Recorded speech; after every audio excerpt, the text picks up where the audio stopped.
La discriminación tiene muchos rostros: discriminación racial, discriminación por motivos sexuales, pero quizá el fondo, la raíz de toda la discriminación es la inequidad económica. De alguna manera, Marx tenía razón al ver que la raíz de muchos problemas es la desigualdad económica. El cambio de estructuras económicas es una condición sin la cual no vamos a poder superar buena parte de esta inequidad y de esta discriminación. Ahora, en México quizá el aspecto más temible de la discriminación es que ésta se viste de clasismo. En una ocasión un amigo extranjero me decía, visitando México, que cuando va a ciertos lugares, a ciertos barrios, le parecería que está en España, en Francia, porque racialmente son lugares distintos del 80-90% de México.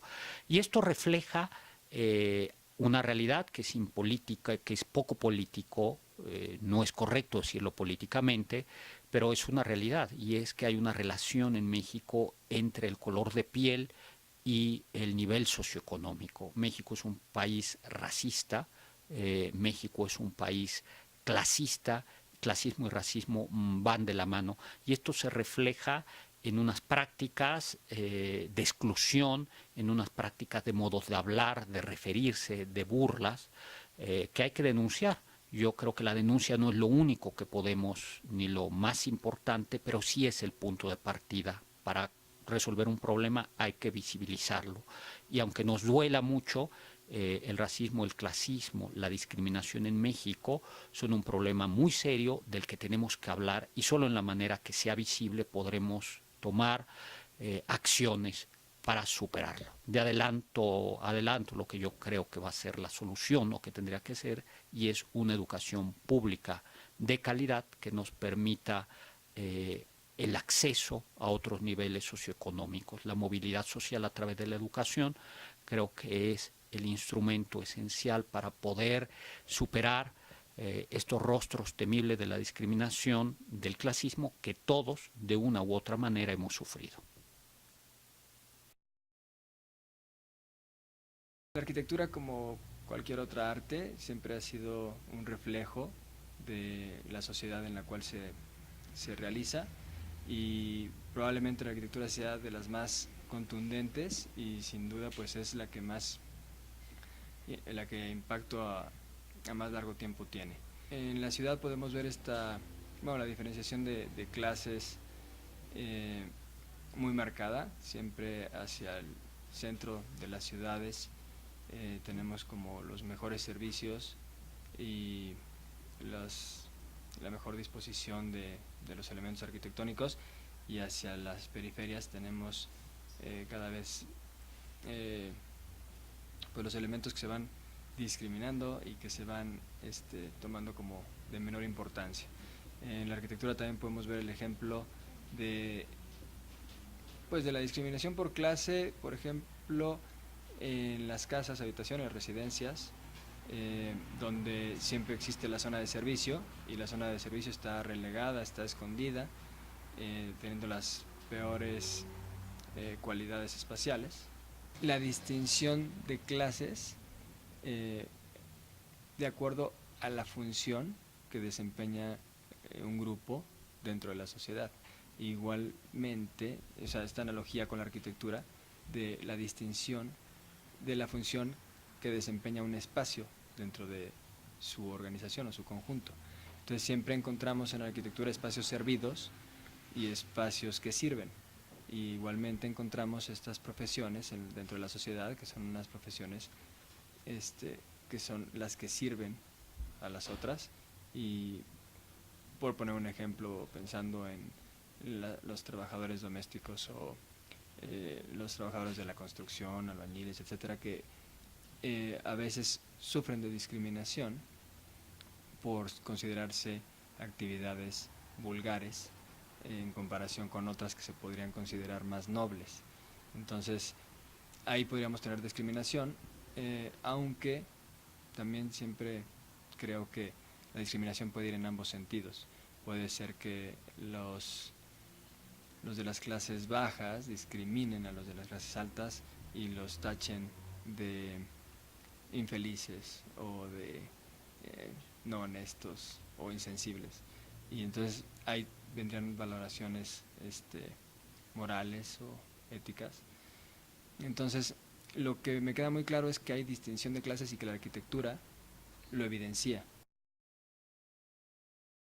Discriminación como una manera de aislar a las personas sin darnos cuenta y creer que no pertenecen en nuestro ámbito algún tipo de personas o grupos y en la cual sin darnos cuenta los separamos de nosotros. Para mí esa es como la manera de percibir la discriminación. Y cuando hablamos de zonas marginadas, de donde están las personas que tienen pocas oportunidades, que a veces no son ellos los que se automarginan, más bien creo que estamos en un país donde las oportunidades no llegan más allá, donde están las personas que sí lo necesitan. Pequeñas cosas podemos ir incluyendo en nuestro quehacer cotidiano, pues hay muchas maneras de ir desde nosotros, y empezando por nosotras y nosotros mismos, a no practicar la discriminación y estar muy atentos de qué estamos haciendo nosotras, cómo estamos hablando nosotras, pues en dirigiéndonos a las personas. Muchas veces las bromas se convierten como esas realidades, ¿no? O de broma en broma, pues vamos practicando esa discriminación. Y entonces creo que también trabajar en esa parte es muy importante. A mí lo que me preocupa mucho y porque yo soy la persona que recibe a muchas trabajadoras del hogar todos los días que viven discriminación, empezando por un despido, porque ya son mujeres grandes, porque son mujeres que prestaron mucho tiempo su servicio en una casa con una familia y de repente se dan cuenta que eh, eh, indemnizarla cuesta mucho. Es cuando empiezan a maltratar a las personas, a despedirlas de una manera, dejándolas en la calle, porque son mujeres que con lo poco que ganaron, que muchas de las veces no tuvieron la oportunidad de ahorrar, pues están en la calle al final de sus tiempos, tienen 50, 60 años y ¿qué pueden hacer? ¿No? O en el trabajo del hogar también, como cualquier otro trabajo, se discrimina por edad, por ejemplo. Ya las trabajadoras del hogar que tienen 45 años, pues es más difícil también que encuentren un empleo. ¿Por qué? Porque las señoras quieren una niña, una mujer joven, porque hacen rápido el trabajo, porque aprenden más rápido o porque la van a moldear a su manera, y es también una manera también de prohibir un empleo para las personas que lo necesitan. Y no es, creo, que por la edad que sabes o no sabes, es por experiencia muchas de las veces que haces mejor el trabajo, como el trabajo del hogar.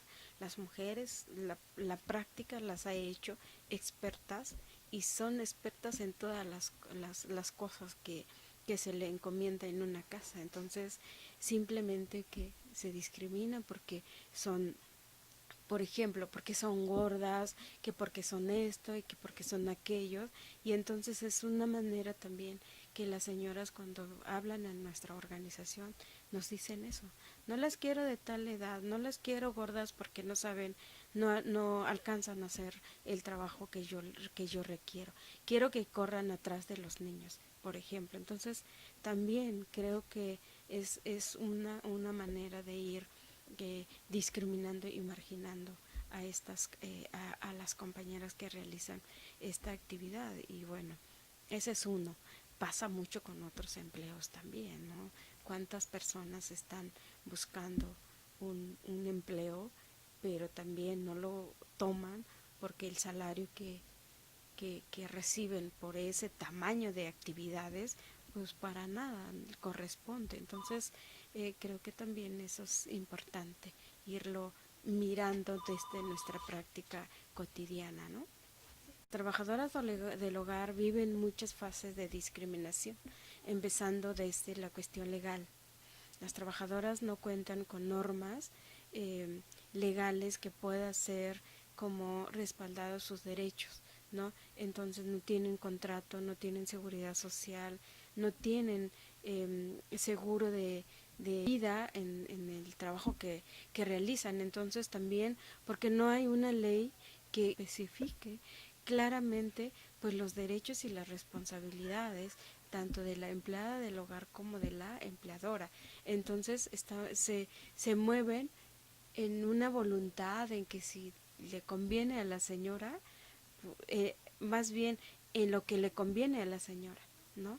Y entonces no contratan con menos salario, contratan con horarios muy extensos, contratan sin especificar las actividades que va a realizar una trabajadora, y entonces siempre está pues en el que las dos partes pues hacen lo que les conviene, ¿no? Porque no hay una ley que diga claramente a través de un contrato, pues especificamos cuáles son los derechos, cuáles deberían de ser un salario que una persona como las trabajadoras del hogar puedan percibir por un horario o por el trabajo que realizan en las casas.